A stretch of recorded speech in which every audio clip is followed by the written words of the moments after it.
A quick word about the outdoors. It's home to lakes, trees, and the candy witch who lures children to their doom. It's great. Specifically, though, I want to talk about one way to conserve the precious nature that the outdoors contains, and that is duck stamps. If you've never heard of them, I'll let this charmingly stilted 1990s video explain it to you. The majority of stamps are sold to waterfowl hunters who, by law, must have a federal duck stamp in their possession while hunting. Increasingly, others, young and old, are voluntarily buying federal duck stamps as an effective, direct way to help conserve our nation's waterfowl and other wildlife. Now, I know that looks sweet, but to be fair, what you didn't see there is the screaming that happened as soon as those two kids got home. What are these?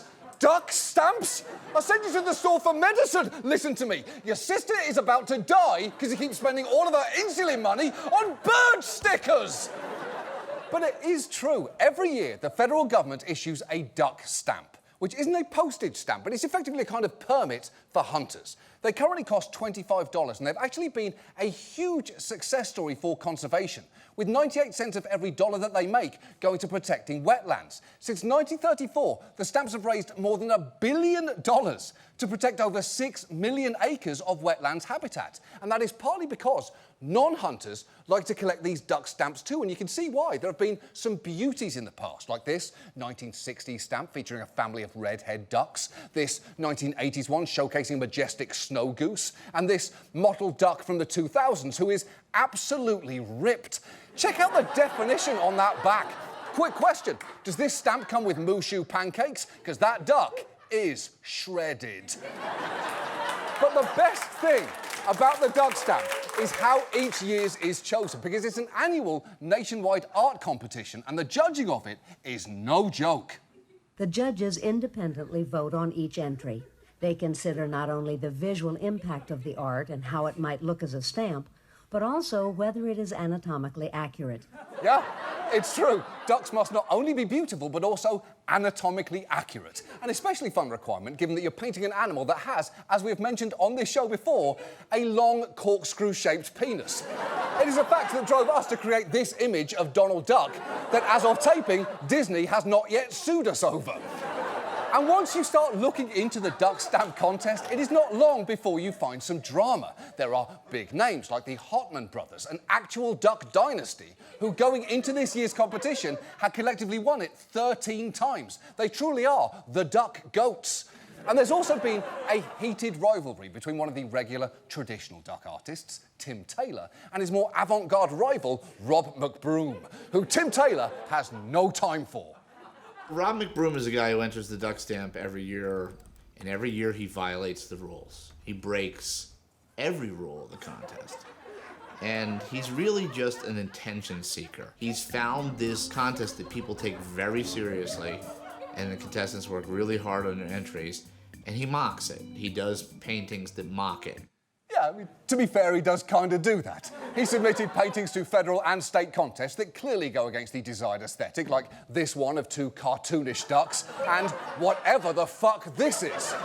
Also, Rob McBroom is very much aware of Tim Taylor's criticism and trolled him for years, even taking previous Taylor paintings and parodying them. This is about as close as you can get to Tim's original without actually knowing the size. And it's completely built from scratch. This is the piece of work that Rob McBroom took off of the internet to abstract. The little bits I've learned about him, I'm like, okay, he obviously hates Barack Obama and he hates communism, so I decided to load it up with imagery with that. Here's Barack Obama's birth certificate that he released.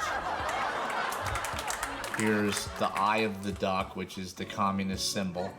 There's other things in here, like he was holding a baby at a christening, and then I put Lenin's head on top of it. Wow, that is petty. Honestly, if I were Tim, I might back off at this point, because if this man made a communist duck out of your personal photographs, just think what else he's capable of. Here's another one, Tim. The feathers are made out of bank statements I fished out of your trash, and the beak is from a photo of you I took while you were sleeping. But by all means, keep talking shit. The point here is, the duck stamp competition is intense. Last year, there were some incredible entries, like this one of a duck somehow tripping in midair, and this one, which I would argue is actually a dog stamp. A dog on his way to a leather bar while a duck happened to be passing. I'm not saying that as a criticism, I'm just saying that is what it is. But the overall winner was this objectively wonderful, very anatomically accurate painting of a lesser scalp drake by artist Richard Clifton. And hiding the duck's coily dick underwater was a very smart move there, Richie. You can't see it, but you know it's down there, swirling away. Quick, fun side note. That duck call in the corner is only there because under the Trump administration, there was suddenly a rule that all entries had to feature hunting imagery, which many people, understandably, did not really like. Thankfully, that rule will be gone next year, which is good because potentially driving people away from the duck stamp is a really terrible idea. Stamp sales are already down, and as you now know, that means less money for conservation. What clearly needs to happen is for more people to be driven to collecting these things. And for that to work, you really need this year's entry to be an absolute doozy.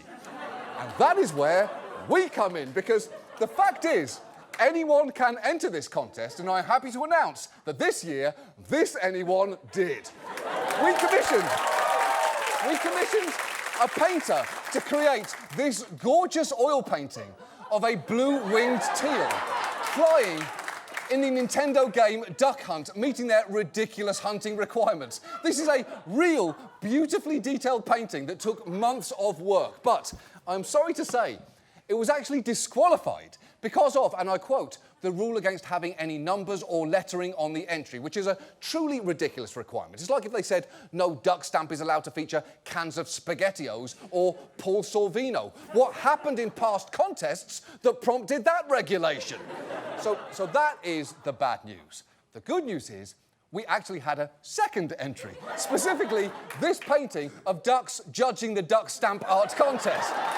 Unfortunately, we fell victim to the same bullshit number rule, and this was disqualified too.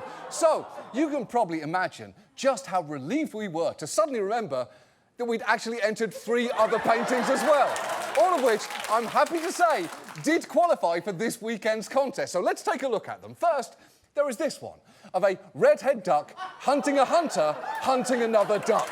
Behold the ominous, quietly maniacal look in that duck's eyes. He's about to pull the trigger. It's a haunting yet triumphant image. So let's see if the duck stamp judges liked it. Please vote. It's out. Are you fucking kidding me? Not one of you judges voted for that? Ridiculous. Simply ridiculous. All 5 of you should be ashamed of yourselves. But you know what? You know what? It's fine. Because remember, we still had 2 others. Next up was this entry, duck with a pearl earring, which I would argue is exquisite. It makes the original Vermeer look like a complete pile of shit. That girl doesn't even have any feathers, or a beak for that matter. What a waste of paint. So surely, the judges loved this one. Please vote. It's out. Oh, come on! These judges are fucking clowns. They don't know shit about art, they don't know shit about ducks, and they certainly don't know shit about duck art. And look, I'm not alone in being shocked by this. The people watching the contest's live stream were very into this entry, writing gorgeous, perfect, stunning, yes, and I want that on my wall. And of course they do. What cultured duck art lover would not want that?